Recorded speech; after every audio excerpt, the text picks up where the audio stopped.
L'échiquier international, soyez les bienvenus. C'est l'un des plus vieux conflits gelés, héritage funeste de la chute de l'Union soviétique. Un embroglio ethno-religieux territorial qui a donné bien des cheveux grisonnants à de nombreux diplomates tentant de conjuguer leurs efforts pour accoucher d'une solution de paix en vain. Et pour cause, une géographie déjà bien difficile, austère, zone montagneuse sous tension et à la croisée des puissances régionales. Bienvenue aux confins du Caucase, le Haut-Karabakh. Mais soyons équitables, distinctement des Azerbaïdjanais, les Arméniens la nomment Artsakh, une zone de 4400 km², deux appellations, deux approches politiques, deux revendications distinctes, une vieille dispute, et le mot est faible, une dispute peut-être sur le point de connaître un tournant majeur, on le verra. En tout cas, le déclenchement d'envergure par Bakou ont contraint en moins de 24 heures les combattants arméniens de déposer les armes et d'entamer des négociations sous l'égide de Moscou sur la réintégration de ce territoire de l'Azerbaïdjan, un conflit noueux, difficile et alambiqué où les alliances se font et se défont au fil des événements qui se modulent vite, mais pour le moment, il ne serait pas aventureux que de dire que le grand gagnant de cette séquence-ci, en plus du président azerbaïdjanais Ilham Aliyev, est sans aucun doute son soutien inconditionnel qui n'est nul autre que Recep Tayyip Erdogan. Les deux présidents se sont d'ailleurs rencontrés dans la journée. On en parle ainsi que les éventuelles conséquences du conflit dans la région dans un moment.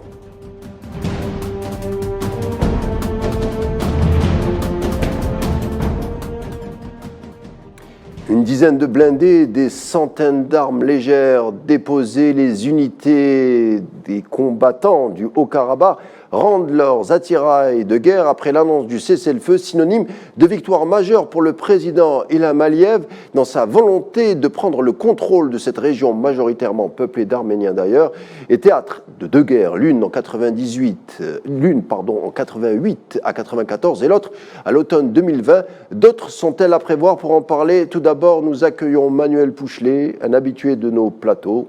Bonsoir Manuel, c'est toujours un plaisir. Bonsoir monsieur et merci de votre invitation.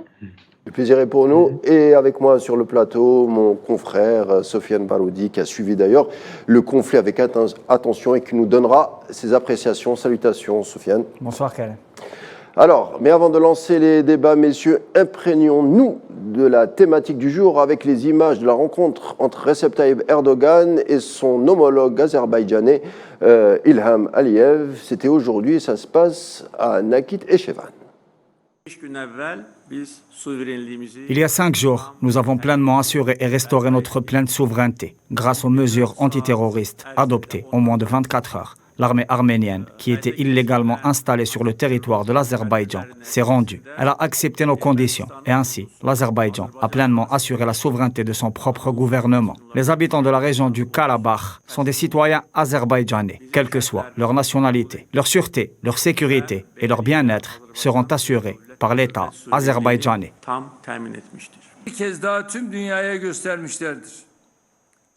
De nouvelles fenêtres d'opportunité pour une normalisation globale dans la région ont été ouvertes avec la dernière victoire. Je pense que cette opportunité doit être utilisée. Nous espérons que l'Arménie prendra la main de la paix qui lui a été tendue et prendra des mesures sincères maintenant.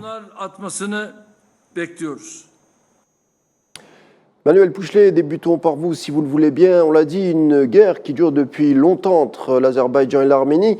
Est-ce que, après des années de semi-victoire et semi-défaite de part et d'autre d'ailleurs, on peut parler d'une revanche de l'Azerbaïdjan ?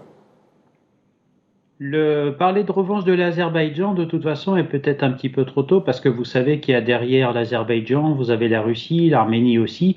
C'est une région du Caucase, si vous voulez, il y a une mixité, une mosaïque de populations qui cohabitent et puis en même temps qui est encore victime des traités de paix, on va dire, de la guerre de 14-18, si vous voulez. Donc quelque part, c'est très difficile d'en parler ce soir avec autant de certitude. Une chose est sûre, ce qui fait plaisir dans ce que l'on vient d'entendre, c'est qu'il y a une initiative régionale, si vous voulez, qui est en train de se faire au niveau de la Turquie, puisqu'on sait que monsieur le président Erdogan est un acteur majeur, c'est une puissance régionale de grande envergure dans la région, si vous voulez, et en même temps, c'est une personne qui trouve des solutions. L'allié azerbaïdjanais est important puisqu'en même temps, vous avez aussi cet axe qui ne dit pas son nom, qui se prolonge jusqu'en Iran. vous avez également aussi d'autres minorités sur le territoire de l'Azerbaïdjan. Donc, si vous voulez, c'est un petit peu un rôle de tempérance. Et le dossier arménien, au regard de l'histoire que vous avez aussi avec la Turquie, est un dossier important pour lequel il faut être délicat, puisque derrière l'Arménie, vous retrouvez bien entendu l'Occident, les États-Unis et récemment la France, puisque M. Macron s'est engagé aussi à apporter son soutien à ce régime. Donc, si, en quelque part, la situation, si vous retrouvez les acteurs principaux que sont la Russie, les États-Unis d'Amérique qui, je le rappelle, au moment de l'éclatement de l'URSS, s'étaient portés candidats pour offrir à ces pays du Caucase une ouverture vers le sud pour échapper, on va dire, à Moscou. Et aujourd'hui, vous avez l'Europe qui s'impatiente. Pourquoi il faut trouver aussi une solution? Parce que l'Europe a décidé, notamment avec la visite de Mme von der Leyen, présidente de la Commission européenne, de se rendre en Azerbaïdjan pour y souscrire des contrats de fourniture en hydrocarbures et en gaz. Donc, si vous voulez, il est temps que cette situation retrouve la paix. Pourquoi? Parce que derrière, vous avez cet enjeu des ressources naturelles et bien entendu, vous avez le défi humanitaire qui est la protection des populations. Alors, Sofiane Baroudi, l'offensive de l'armée de Bakou tombe à point nommé. Il y a une sorte d'alignement des planètes puisque le retrait des Américains est survenu la veille de l'offensive de Bakou. Il y a également aussi le cas de Moscou qui est plus absorbé par le conflit en Ukraine. Il y a également le soutien indéfectible d'Ankara à l'endroit de Bakou, sans parler, Manuel Pouchelet vient de le dire, des contrats gaziers entre Bakou et l'Union européenne. C'était le moment ou jamais pour reprendre l'enclave du Haut-Karabakh. Exactement. Alors, ce qu'il y a à savoir, c'est qu'il y a une préparation de longue haleine qui a été faite par l'Azerbaïdjan pour reprendre en dernière analyse, qui est reconnu internationalement comme étant un territoire appartenant à l'Azerbaïdjan. Parce que pour reprendre un point historique, comme l'a dit M. Pouchelet, c'est-à-dire que c'est un conflit qui est hérité depuis avant la Première Guerre mondiale. Il faut savoir que la région était sous dominance ottomane pendant longtemps et à la veille de la Première Guerre mondiale, il y a eu les premiers, si vous voulez, après la révolution jeune turque, les premiers mouvements, notamment arméniens, qui s'appellent les Tchétniks, qui sont un peu des partisans qui voulaient un peu se détacher de l'Empire ottoman avec un soutien de la puissance montante russe à l'époque, mais aussi de la France et de la Grande-Bretagne. Et ensuite, au début de l'Union soviétique, la région du Nagorno-Karabakh particulièrement était rattachée à la République socialiste d'Azerbaïdjan comme étant un oblast autonome, mais toutefois faisant partie de la République d'Azerbaïdjan. Dès 1988 et l'affaiblissement de l'Union soviétique, il y a eu un effet d'aubaine qui a été offert un peu à l'Arménie, qui a aussi eu un soutien international important pour reprendre ce territoire en 1994 et créer ce qui était appelé la République autoproclamée de l'Artsakh. Justement, la dernière opération survient après d'avoir un conflit de haute intensité qui a eu lieu en 2020, qui a vu une victoire, on va dire, écrasante de l'armée azerbaïdjanaise soutenue par la Turquie, qui a repris des positions dominantes dans la région et qui a réussi aussi à fermer le corridor de la Chine, qui est, si vous voulez, la seule voie d'approvisionnement concrète entre l'Arménie et l'Azerbaïdjan, et à couper les voies de lien entre ce qui se faisait appeler les forces d'autodéfense de l'Artsakh et l'armée arménienne. Ce qui s'est passé il y a une semaine est un peu, si vous voulez, un coup de grâce qui a été porté à la République autoproclamée qui n'est pas reconnue à l'international. Et donc, il y a eu une opération qui a été qualifiée d'opération antiterroriste qui a duré un peu moins de 24 heures et qui a vu la reddition sans condition, justement, des milices qui sont qualifiés de séparatistes par Bakou et que Erevan aussi a été obligé de lâcher. Après, ce qui est aussi important à savoir, c'est qu'il ne s'agit pas vraiment d'un dénouement dans la région, vu qu'il y a d'autres foyers de tension potentiels et aussi d'autres régions qui sont, si vous voulez, au cœur d'enjeux internationaux. Vous avez cité le fait que les États-Unis soient dans la région. Il y a eu pour la première fois des manœuvres entre l'Arménie et les États-Unis. L'Arménie, qui est un allié traditionnel classique de Moscou et qui a inauguré entre le 11 et le 19 des manœuvres avec les États-Unis. Il y a aussi la région du Nakhichevan, où s'est rendu aujourd'hui le président turc, qui est une région, un oblast azerbaïdjanais, mais qui est pris en sandwich entre l'Arménie, l'Iran et aussi la Turquie, qui peut aussi être le théâtre éventuellement d'une contre-offensive arménienne, parce que certaines organisations arméniennes sont très mécontentes de l'attitude de Nikol Pachinian, le Premier ministre, qui est très très contesté. On parle d'une contre-offensive potentielle dans la région, et il y a aussi un projet stratégique important qui s'appelle le corridor du Zangezur, qui devrait lier la Turquie à l'Asie centrale. Manuel Pouchely, cette fois c'est à l'observateur militaire que je m'adresse, surtout donc Erevan, la capitale de l'Arménie, se doutait bien que le danger, si je puis dire, approchait. Plusieurs offensives ont affaibli l'armée de cette région et surtout une guerre d'usure destinée à couper du monde quelques 120 000 Arméniens de l'enclave à travers un blocus du corridor de Latchine. Le Haut-Karabakh était coupé de l'Arménie et du monde, donc on se doutait bien que le coup de grâce allait tomber le coup d'épée allait tomber tôt ou tard sur ces combattants qui tenaient malencontreusement et mal armés contre l'armée de l'Azerbaïdjan. En fait, l'armée azerbaïdjanaise a déjà démontré ses capacités militaires. Si vous voulez, comme le disait Clausewitz, la guerre s'est imposée à l'adversaire l'exécution de sa volonté. Et là, nous en avons eu l'habile démonstration par l'armée azerbaïdjanaise. En ce qui concerne aussi l'Arménie, M. Baroudi l'a précisé, il y a quand même eu des exercices interalliés avec la présence américaine et arménienne pour des exercices conjoints. Mais je rappelle aussi une chose qu'il ne faut pas oublier et perdre de vue, surtout dans la région, la Turquie est membre de l'OTAN. Donc si vous voulez, encore une fois, vous pouvez, dans la complexité de l'équation qui se propose à nous sur ce conflit, vous pouvez y ajouter également l'OTAN et encore une fois la présence américaine par le biais de cette organisation militaire qui exerce, on va dire, un contrôle. Même en 2023, j'allais dire, on renoue un petit peu avec le containment qui était celui de l'URSS quand elle était encore en vie, c'est-à-dire avant 1991, si vous voulez, avant son implosion. Maintenant, observons les choses. De toute façon, l'armée arménienne n'a pas les moyens. C'est une petite armée comparée à l'Azerbaïdjan. En même temps, n'oublions pas aussi une chose, on a une composante de l'Azerbaïdjan qui est soutenue par Israël. Pourquoi ? Parce qu'elle a également des missions d'observation de l'Iran. Et si vous voulez, on va prolonger ce dont on parle ce soir sans être trop long. On peut également dire que l'Azerbaïdjan a un total contrôle et une totale maîtrise parce que c'est une armée professionnelle, c'est une armée qui est entraînée. Et si vous voulez, elle est aussi face à l'Iran qui donne du fil à retordre. Vous avez aussi une mobilisation de l'armée iranienne qui risquerait de menacer l'équilibre régional du Caucase puisque Téhéran s'est aussi manifesté contre l'Azerbaïdjan et contre Bakou. Donc vous êtes vraiment dans une situation très délicate. Je pense que le président azerbaïdjanais a voulu régler au plus vite cette situation. En même temps, cela va sûrement faire réagir les Américains. Et puis derrière, vous avez aussi cette fenêtre, ne l'oublions pas, que sont les élections américaines qui, tôt ou tard, je pense que d'ici quelques semaines, vont un petit peu les rendre absents de l'échiquier international. Pourquoi ? Parce que les élections, on va débattre et en même temps, il y aura une sorte de veille qui sera organisée par Washington sans forcément déployer des forces. Mais ne l'oublions pas, M. Poutine, malgré sa préoccupation première qui est la guerre en Ukraine, a aussi un œil très avisé sur la situation au Caucase parce que je vous le rappelle, il y a encore quelques années, le Caucase a porté des coups à Moscou avec des attentats terroristes et M. Poutine, vous le doutez bien, ne veut pas que cette situation se reproduise. Donc plus vite vous aurez la paix, mieux cela sera pour la paix des populations. Mais attention, on ne peut pas régler, si vous voulez, cette situation en quelques semaines. Il faudra du temps parce que vous avez un autre indicateur qui va se manifester dans cette équation, c'est la population. Comment va-t-elle l'accepter ? Comment va-t-elle l'accueillir ? Va-t-elle devoir se bouger, si vous voulez ? On l'avait vu au moment de la partition de l'Inde avant 1947, avant son indépendance. Vous avez toute une partie des plusieurs millions d'individus qui avaient été obligés de traverser des territoires qui leur étaient hostiles pour s'installer dans des nouveaux territoires qui allaient être le Pakistan, si vous voulez. Donc, est-ce que les Arméniens du Haut-Karabakh vont se carapater, excusez-moi l'expression, se replier sur l'Arménie ? C'est encore quelque chose qui, de toute façon, va devoir être envisagé. Je ne pense pas que la cohabitation à plus ou moins long terme soit encore possible.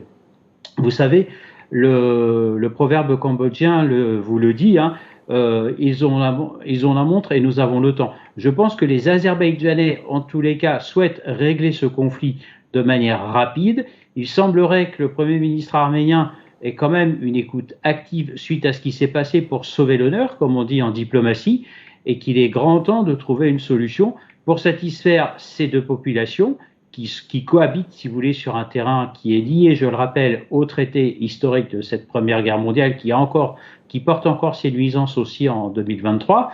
Maintenant, ne l'oublions pas, nous avons cette mosaïque de population et qui, je pense, va être obligée, comme d'autres régions du monde, à devoir se séparer et avoir des mouvements de population. Maintenant, je pense que on a aussi l'hiver qui arrive et il y a peut-être aussi ce côté, on va dire, de climat qui accélère les choses. Et je pense que c'est à prendre en compte. Une chose est sûre, ce qui est rassurant dans cette affaire, c'est que l'on a l'initiative turque, on a des partis qui discutent et on voit que discrètement, ça efface le rôle des grandes puissances. Et je pense que c'est très important d'encourager ces initiatives et que ces peuples retrouvent la paix le plus vite possible, en tout cas. Sofiane Baroudi, le sentiment qu'on a après la vision du sujet qu'on va voir maintenant, c'est que d'autres puissances sont imbriquées dans ce conflit au Karabakh. C'est le sujet que vous avez réalisé et on regarde. Moins d'une semaine après l'opération antiterroriste Éclair lancée par l'armée azerbaïdjanaise au Nagorno-Karabakh, suivie 24 heures après par l'annonce de la reddition des séparatistes arméniens qui ont décidé de déposer les armes. Un accord conclu le 20 septembre permettra le retrait des troupes arméniennes de la République autoproclamée et le désarmement complet de l'ex-armée d'autodéfense de l'Artsakh, non arménien, du Nagorno-Karabakh, définitivement passé sous le contrôle de l'Azerbaïdjan, qui est entré désormais dans la capitale Stepanakert, à présent appelée Khankindi. Bakou a entamé le désarmement complet des troupes séparatistes, alors que Erevan, via son ministère de la Défense, a affirmé qu'il n'y avait aucune présence de soldats de l'armée arménienne dans le Nagorno-Karabakh. Pour rappel, deux conflits ont déjà opposé l'Arménie à l'Azerbaïdjan autour du contrôle de cette région montagneuse du Caucase. Le dernier en date, en 2020, a vu la victoire nette de Bakou, soutenue par Ankara, et le déploiement d'environ 2000 soldats russes de maintien de la paix.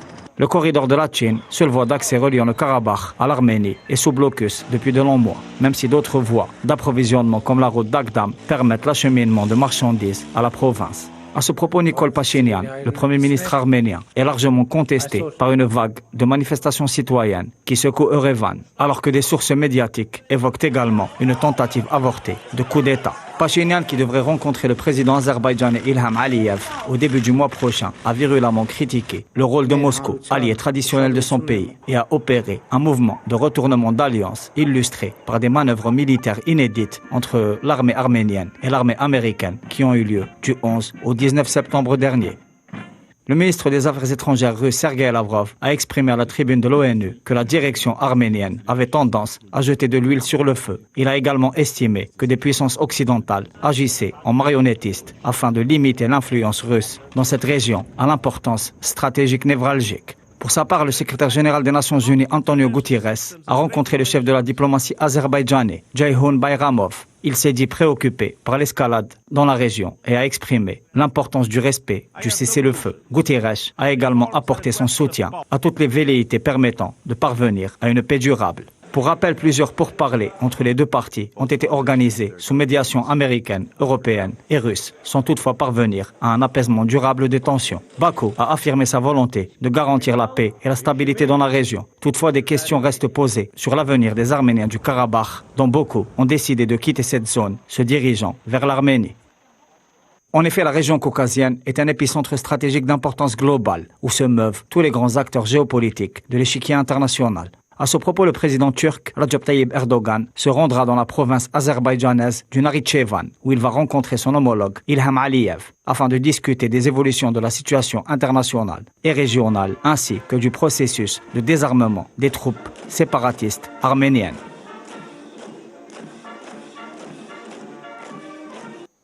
Alors justement, Sofiane Baroudi, c'était votre sujet, une synthèse qui démontre que ce n'est pas un conflit petite échelle et circonscrit entre quelques montagnes, mais que ça engloberait d'autres enjeux beaucoup plus importants. Alors, il y a déjà des enjeux géopolitiques de grande importance, notamment en matière de géopolitique de l'énergie. Il faut se rappeler que l'Azerbaïdjan est un grand exportateur d'hydrocarbures et notamment de gaz, alors que le continent européen vit une crise sans précédent en matière d'approvisionnement après la guerre en Ukraine. Il y a un projet gazier important qui s'appelle le TAP qui devrait transiter par la Turquie. De l'autre côté, comme l'a rappelé notre invité, l'Iran, qui est un soutien de l'Arménie, a aussi des prétentions, ou alors si vous voulez des projets en matière gazière très importantes, même si elles sont restreintes par l'embargo. Mais l'Iran dispose de ressources très importantes et a besoin de points de passage par l'Arménie pour justement la construction d'un gazoduc à destination du marché européen. Ça, c'est concernant la géopolitique de l'énergie. Sinon, il y a aussi, si vous voulez, une dimension politique très importante. Beaucoup d'observateurs évoquent le projet de panturquisme qui est un peu concentré sur le projet dont j'ai parlé tout à l'heure, qui est le corridor du Zangezur, dont l'objectif est de relier la Turquie aux différents États turkmènes d'Asie centrale, mais aussi de permettre un plus grand dynamisme économique entre la Turquie, l'Azerbaïdjan et d'autres républiques en Asie centrale, et en allant vers la Chine. Et il y a aussi, si vous voulez, des objectifs militaires clairs, et je vais citer la correspondance avec le conflit ukrainien. Il faut rappeler le fait que le président Zelensky a récemment nommé un nouveau ministre de la Défense en la personne de Omirov, qui est un Tatar de Crimée, et ça rappelle aussi un peu la liaison avec et les bonnes relations qu'entretient l'Ukraine avec la Turquie et avec l'Azerbaïdjan. D'un autre côté, l'Arménie, qui est un allié traditionnel de Moscou, a pour la première fois envoyé via l'épouse du Premier ministre Nikol Pachinian un émissaire en Ukraine pour donner des signes de soutien à Kiev, qui est une première depuis le début de l'opération spéciale russe. Justement, Manuel Pouchelet, parlons du rôle de Moscou, dont le soutien à Erevan n'a cessé de s'étioler ces dernières années. La Russie alliée de l'Arménie, mais pas trop, une Russie qui a du mal à jouer son rôle traditionnel de gendarme de la région. Le Premier ministre arménien, Nikol Pachinian, a utilisé des mots durs, qualifiant d'inefficaces les alliances actuelles de son pays, en parlant, on l'aura compris, de l'inaction de Moscou sur le dossier du Haut-Karabakh. Oui, alors en fait, les déclarations du Premier ministre arménien, si vous voulez, je pense qu'elles font suite aux verbatim américains qui ont été communiqués par Washington, notamment avec les exercices où vous avez toujours des émissaires diplomates qui viennent en Arménie proposer, on va dire, les éléments de langage. Je pense que, si vous voulez, ce Premier ministre arménien est en grande difficulté, puisque au sein de son propre pays, il ne fait pas l'unanimité. Vous l'avez évoqué, je crois, tout à l'heure dans votre documentaire, avec une tentative de coup d'État. Maintenant, je pense que malheureusement, ce Premier ministre arménien est, on va dire, aux abois. C'est un pays qui a toujours eu du mal, au regard de son histoire encore récente, pensée en 1915 avec ce génocide arménien, à asseoir, si vous voulez, son pays où il a toujours été écouté. Nous n'oublions pas, en revanche, l'Arménie dispose par rapport aux autres pays de la région que vous venez d'évoquer, je pense à l'Azerbaïdjan, d'une forte diaspora qui trouve une forte écoute, si vous voulez, une écoute attentive, une écoute active en Europe, et je pense notamment à la France où la diaspora est très active et sollicite et n'hésite pas à solliciter M. Macron. Pour en revenir à ce que vous m'avez posé comme question sur Moscou, je ne pense pas que Moscou soit plus faible, parce que occupé plus principalement, on l'a évoqué en plateau avec M. Baroudi, avec l'Ukraine. Je rappelle que M. Poutine reçoit toujours. Il y a encore quelques semaines, il a reçu son homologue nord-coréen. Il va rencontrer d'autres autorités prochainement, ce qui veut dire que malgré la guerre, l'agenda diplomatique du président Poutine fonctionne toujours. Maintenant, par rapport à ses alliés, et je comprends ses alliés, notamment l'Arménie, commence à avoir des reproches envers M. Poutine, parce qu'il est peut-être aussi moins disponible, parce que préoccupé par d'autres dossiers. Maintenant, le fait d'avoir côtoyé les autorités américaines, je pense que le Premier ministre arménien se laisse un petit peu entraîner par des éléments de langage qui lui échappent, et là, ça devient un jeu dangereux, si vous voulez. Maintenant, je pense que, pour citer un peu un proverbe arménien, qui vraiment régional, comme ils aiment à le dire, j'ai un peu peur que, concernant ce Premier ministre, vous savez, le mouton aura craint le loup toute sa vie, et c'est le berger qui va le manger, si vous voulez. C'est un petit peu ce cas de configuration que vous avez pour ce Premier ministre, qui, je pense, perd un petit peu ses repères et ferait mieux, sans me permettre de donner des conseils, ce n'est pas ici mon rôle, mais de faire attention à ces éléments de langage, parce que, si vous voulez, à force de suivre Washington aveuglément, tôt ou tard, j'ai bien peur que Moscou riposte et se retourne contre son allié, qui, je le rappelle, l'Arménie fournit un discret soutien quand même à Moscou dans cette expédition militaire en Ukraine, où, d'après certaines sources d'information, on a des éléments qui sont, qui concordent avec ce soutien.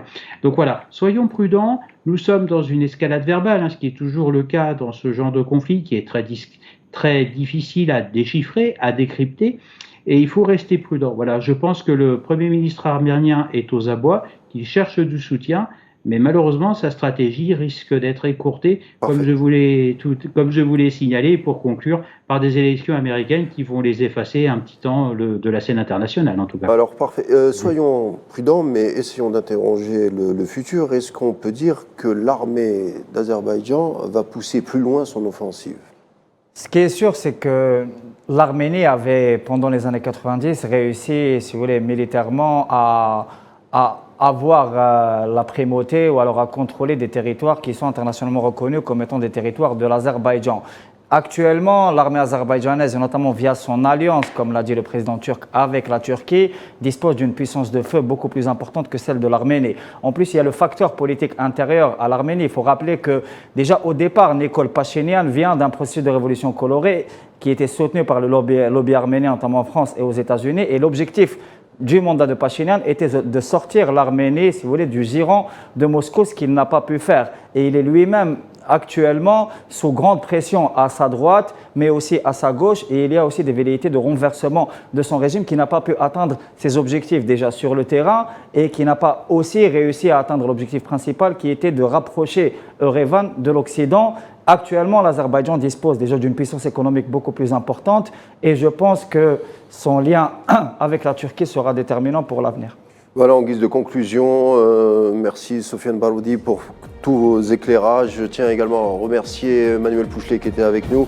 L'échiquier international arrive à sa fin, une édition que vous retrouverez demain, même heure et même chaîne. D'ici là, portez-vous bien.